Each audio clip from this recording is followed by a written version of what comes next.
तो Donald Trump के पैरों तले जैसे जमीन खिसक गई, क्योंकि कच्चा तेल $100 का कांटा पार कर गया है। एक ही झटके में तेल के दाम 30% तक ऊपर पहुंच गए हैं। ट्रंप ने फौरन पुतिन को फोन लगाया। 1 घंटे तक बातचीत हुई, ईरान पर बात हुई, मुज्तबा खामनेई पर बात हुई, तेल पर बात हुई। फिर डोनाल्ड ट्रंप ने जब प्रेस कॉन्फ्रेंस की तो बताया, युद्ध पूरा होने वाला है, हम जल्दी ही इस जंग को खत्म करेंगे। ईरान की लीडरशिप और सेना को पूरी तरह खत्म कर दिया गया है।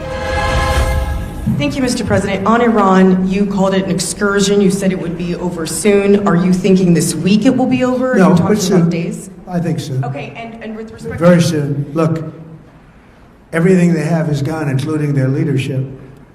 In fact, there are 2 levels of leadership, and even actually, as it turns out, more than that. But 2 levels of leadership are gone.